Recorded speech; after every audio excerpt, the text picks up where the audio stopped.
What makes for a perfect South African summer? Well, first and foremost, you're going to need great weather. Check. Secondly, you need awesome places to go to. I'd say check. And lastly, if you're a petrolhead like me, you'd need the right vehicle. Now, I've got what I think is the perfect vehicle for a chic and stylish South African.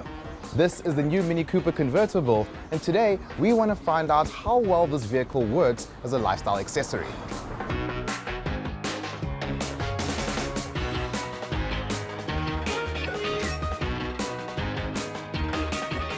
Now, before we head out, let's talk about what's changed in this new Mini range. From the back, it looks like the Mini that you've come to know and love, just slightly updated here and there. The front of the vehicle, however, is what has gotten a lot of people talking.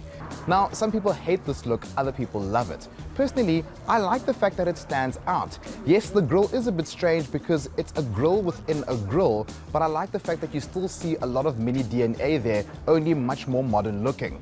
For me personally, I think it's a hit.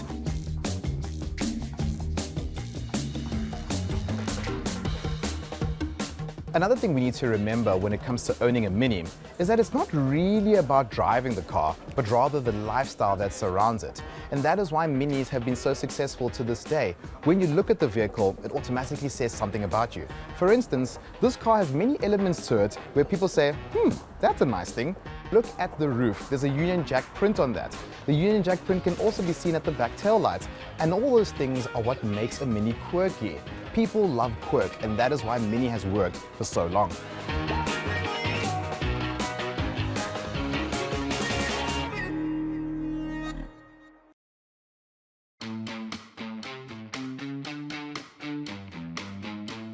Before we go anywhere, it would be sacrilege for me to drive a Mini convertible on such a beautiful day and not with the top down. So I'm sorry to my skin, but we need to do this. It's a Mini Cooper convertible at the end of the day.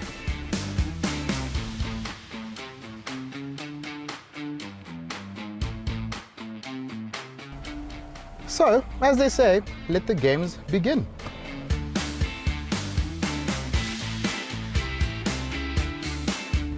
Now, because this is Parkhurst and this is essentially a mini haven, I would say that most people are looking at me right now with a face of approval, especially with the roof down like this. You get to really enjoy Joburg for what it really is in summer, which is a great place.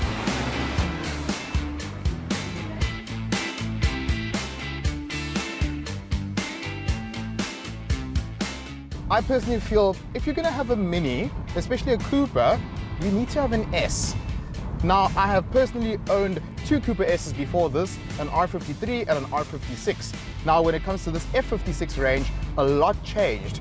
Minis at that time were always known for their scruff of the neck handling, and it felt like a go-kart. You always heard people refer to Minis as mini go-karts. Mini go-karts. This vehicle is quite sophisticated right now.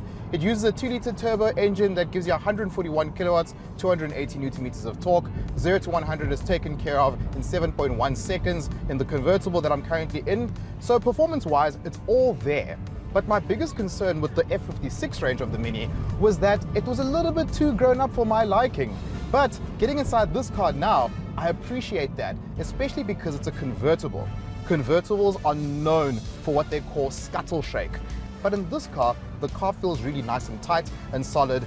The difference between how the car feels with the top up and the top down is very little. There's very little difference. And that just goes to show how far engineering has gone when it comes to building convertibles that don't feel like they're going to fall to pieces when you have the roof down.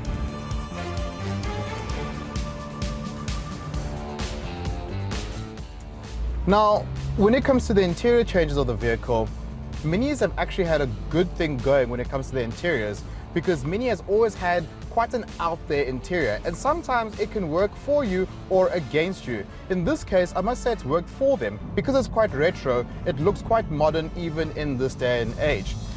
The biggest change, however, comes along in the dashboard, where we see that a use of flat buttons, and it's got haptic feedback, so it does feel quite good to touch. Oh, and yes, the aircon vents also look slightly different. But besides that, it's the Mini that we've all come to know and love. Now, for 670,000 Rand, you can buy yourself a new Golf 8 GTI. which actually makes more financial sense because you get more practicality, you just get more car in general. But at the end of the day, if you're looking for something like this that has got Mini characteristics, there's only one brand that's going to give you exactly that, and that's a Mini.